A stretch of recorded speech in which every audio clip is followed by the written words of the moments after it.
L'immigration. Faut qu'on en parle. Dans les 2 dernières années, notre population a augmenté très vite. Genre vite comme un baby boom. Et de plus en plus, il y a des acteurs de mauvaise foi qui ont exploité notre système d'immigration. Alors, on fait quelque chose de gros. On réduit le nombre d'immigrants qui vont entrer au Canada au cours des 3 prochaines années. Aujourd'hui, je vais vous expliquer ce qui s'est passé, où on a commis des erreurs et pourquoi on change les choses maintenant. Il y a 2 façons d'immigrer au Canada. Celle qui vous vient probablement en tête le plus souvent, c'est l'immigration permanente, quand une famille vient au Canada pour s'y installer et y faire sa vie. Chaque année, le gouvernement détermine le nombre de résidents permanents qu'il veut accepter. Sauf qu'un plan comme ça, qui couvre seulement l'immigration permanente, ça ne tient pas compte de l'autre façon d'immigrer, l'immigration temporaire. Les résidents temporaires sont des gens qui viennent au Canada pour une durée limitée, comme les étudiants internationaux, les travailleurs temporaires et autres. Ils viennent pour un travail spécifique ou pour étudier. Quand le travail est terminé ou quand ils ont fini leurs études, la plupart retournent chez eux. Certains demandent à rester, mais la plupart retournent chez eux. Les résidents temporaires sont également différents des demandeurs d'asile. Nous évaluons leurs demandes et les acceptons s'il s'agit de véritables réfugiés, mais nous les renvoyons dans leur pays s'ils ne le sont pas. Et nous avons créé de l'espace pour les réfugiés dans notre plan d'immigration. Mais là aussi, on a vu des gens essayer d'abuser le système et on s'y est attaqué en fermant le chemin Roxham. Mais maintenant, revenons à notre plan pour l'immigration. À travers l'histoire, on laissait les besoins de l'économie déterminer le nombre de résidents temporaires qu'on acceptait à chaque année. Ça représente une petite partie de notre population, alors habituellement, on n'en tient pas compte dans notre plan d'immigration annuel à long terme. Mais après la pandémie, notre économie a rebondi très rapidement, alors on a eu besoin de beaucoup de travailleurs très vite.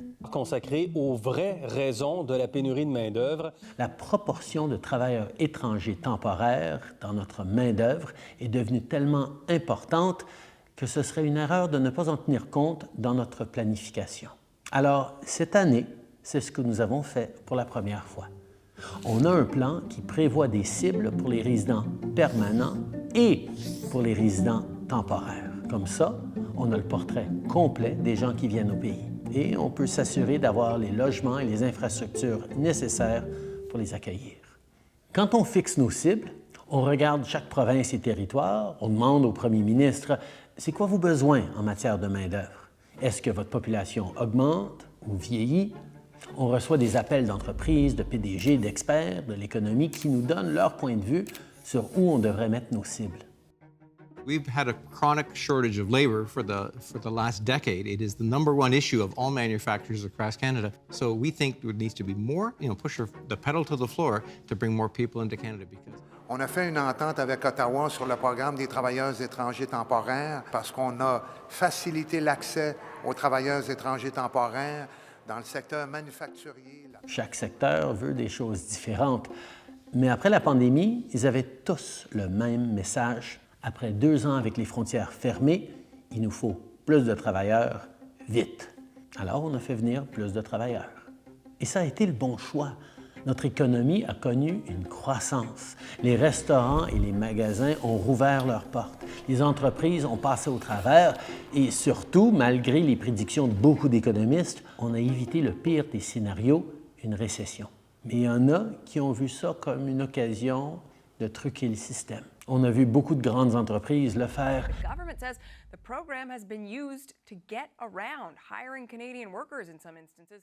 Et beaucoup trop de collèges et d'universités se sont servis des étudiants étrangers pour augmenter leurs profits. There are the diploma equivalent of puppy mills that are just churning out diplomas. There is fraud and abuse, and it needs to end. Parce qu'ils peuvent leur facturer des dizaines de milliers de dollars de plus pour le même diplôme. Mais on sait aussi qu'il y a de ceux qui exploitent carrément le monde.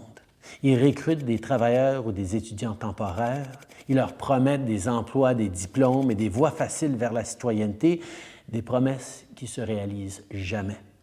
Avec le recul, quand notre gros rebond économique d'après-pandémie s'est terminé et que les entreprises n'avaient plus besoin de la main-d'œuvre supplémentaire, comme équipe fédérale, on aurait pu agir plus vite.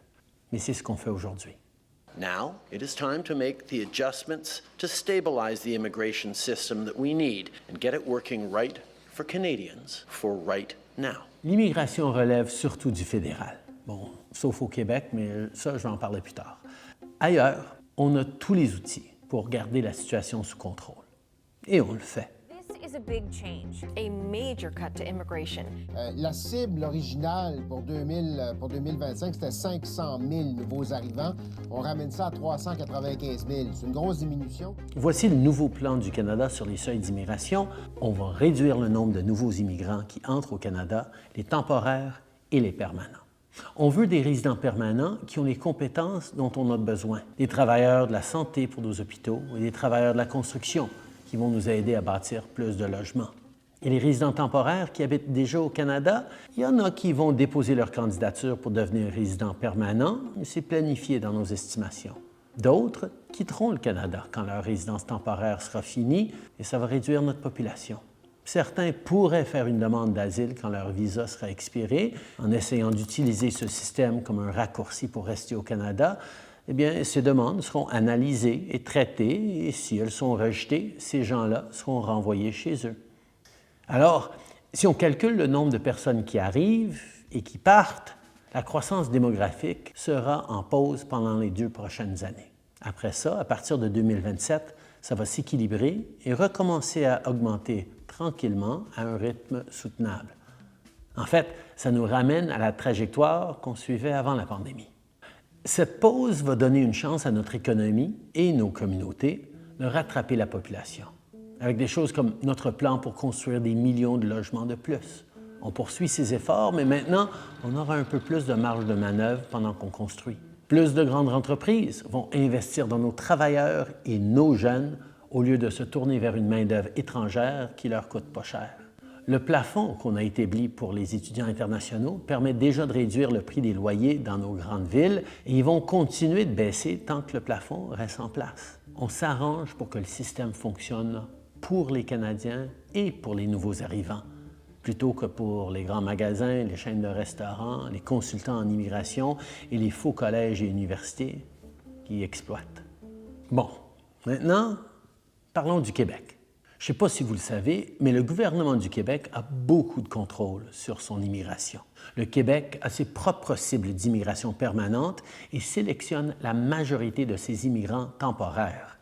Les mesures qu'on prend vont amener une réduction de l'immigration temporaire au Québec aussi, mais le gouvernement du Québec doit agir lui aussi pour contribuer à nos objectifs communs de réduire l'immigration temporaire et protéger le français. D'ailleurs, avec notre plan, on contribue aussi à la vitalité du français à travers le Canada en augmentant nos cibles d'immigration francophone hors Québec. L'immigration est vraiment importante. On est chanceux qu'autant de gens rêvent d'habiter ici, mais pour réaliser ce rêve, il leur faut un bon emploi, un logement qui a de l'allure et des soins de santé qui sont accessibles quand ils en ont besoin. C'est pour ça que notre décision de réduire temporairement nos seuils d'immigration, c'est une décision pragmatique. L'immigration, c'est une bonne chose. Alors le Canada doit bien faire les choses.